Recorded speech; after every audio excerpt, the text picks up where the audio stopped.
You know what? Let me tell you a secret. Sikreto ng mga successful people, kung paano ba sila nagiging successful, or kung paano ba sila naging successful, at patuloy pa sila nagiging successful. I want to share this secret technique with you, my friend, because gusto kong maging successful ka din, like ng mga successful na tao. At kadalasan kasi, hindi natin pinapansin itong secret, yung ganitong strategy. Okay. Kaya ganun na lang yung nangyayari. This is Dan Padre, Team Leader of Alliance in Motion Global, the creator of Game of Entrepreneurs, and I help to educate ordinary Filipinos to become successful in this industry. And once again, welcome sa hinanda kong free video training para sa inyo. Well, basically, ang pag-uusapan natin dito is secret. Okay, secret, yung sikreto ng mga successful people ang pag-uusapan natin for today. Okay? And I hope na marami ka natutunan at marami ka napulot na information sa mga free video training natin. And please do like and share this video para matulungan din natin yung ibang mga friends mo na gusto rin maging successful.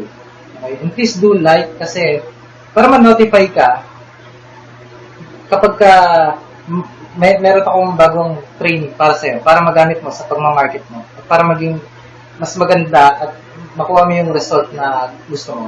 Okay? So, huwag natin patagalin ito. Let's go. Mag-aral na tayo ng secret. Let's move on. Let's start. The secret. Kung meron akong pinaka-importanteng advice na maibibigay sa'yo, ay ito yun. Continue on educating yourself, my friend. Okay? All successful people and all top earners have one thing in common. They are all lifelong learners. You need to continuously increase your knowledge. Increasing your knowledge will also increase your own value. The valuable you become, the more people will be willing to follow you. Okay? People want to work with people who can really teach them and guide them on how to become successful. Okay? The more you develop yourself, the more you increase your worth because you have more value to share to others. Kapag mag-invest ka para increase ang knowledge mo, kapag bibili ka ng mga training courses and e-books, or kapag attend ka ng mga trainings and seminars, huwag mong iisipin kung magkano yung gagastusin mo. Rather, think of value that you can get from that investment. Again, entrepreneurs have different mindset. Kung bibili ka ng mga e-books or training materials na magbibigay sa'yo ng karagdagang skills, pero ang iniisip mo ay gastos yun sa part mo, then we need to work on your mindset, my friend. Because you still have an employee mindset. Ang pinakamagandang investment na magagawa mo ay mag-invest ka para sa sarili mo. Dahil kapag nakapag-acquire ka ng mga necessary skills para maging successful, wala nang makakakuha sa iyo ng mga skills na yon. Okay? Ang mga knowledge at bagong skills na matututunan mo, ang magiging lifetime assets mo. Okay? Magagamit mo at ma-apply mo palagi ang mga knowledge na to kahit paulit-ulit or kahit kailan mo gustuhin. May kukwento ko sa iyo na isang sikat na istorya. Tungkol ito sa isang lalaki na naglalakad sa kagubatan nang may nakita siyang isang magtutroso na pagod na at hirap na sa pagputol ng isang puno. Napapamura na sa hirap yung magtutroso na yon habang pinuputol niya yung puno. Tinanong ng lalaki yung magtutroso. Sabi niya, "Anong problema, kaibigan?" Sabi naman ng magtutroso, "Mapurol ang lagari ko kaya hindi ko maputol na maayos yung puno na to." Sabi naman ng lalaki, "Bakit hindi mo hasain muna yung lagari mo?" "Mahihinto kasi ako sa pagpuputol ng puno kapag ginawa ko yon," sagot ng magtutroso. "Pero kung hahasain mo ang lagari mo, mas magiging mabilis at madali ang pagpuputol mo ng puno na yan," sagot ng magtutroso. "Pero wala kasi akong panahon para huminto eh." Habang mas lalong napapagod sa ginagawa niyang paglalagari, napapailing na lang yung lalaki at iniwan na lang niya mag-isa yung magtutroso. Marami mga networkers sa ngayon ang kagaya ng magtutroso sa kwento. Kahit na hirap na sila at wala pa din silang resultang makita, tuloy-tuloy pa din ang paghahataw nila.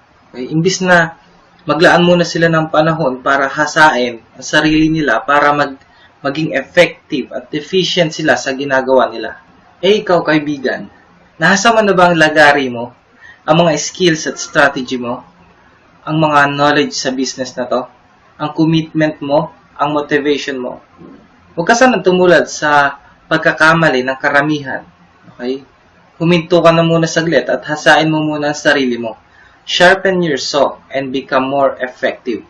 Kahit ang pagtatrabaho sa McDo para magprito ng hamburger ay kailangan ng tama at sapat na trainings. Bakit hindi ka mag-invest ng panahon para mag-aral ng mga bago at effective na skills at mga strategies para sa karir mo sa MLM industry na to? Okay? Kung gusto mong maging successful sa negosyo mo, always take time to sharpen your saw. To grow your business, you need to grow first as a person by investing in yourself and by educating yourself. Thank you for completing the free training videos na ginawa ko para sa inyo because these ideas and concepts are not yet well known in the Philippines, especially in MLM industry, okay, dito sa Pilipinas. And yet, they are very, very powerful and can help you in building your MLM business. Okay, this is the reason why I wanted to share it with you. You can use this all information you've learned, okay, para sa next level ng business mo. And please don't forget to take action because action will determine your end results.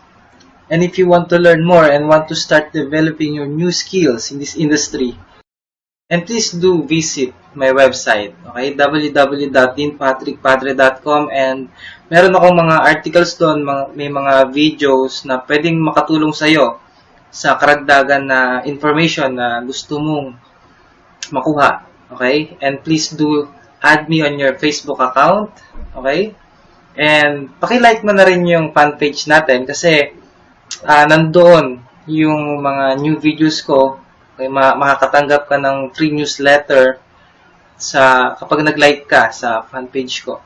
And my friend, if you want to become successful in this industry, you need to ask for more wisdom and have passion on what you do and be unstoppable. This is Dan Padre, Internet Marketer and your friend to success.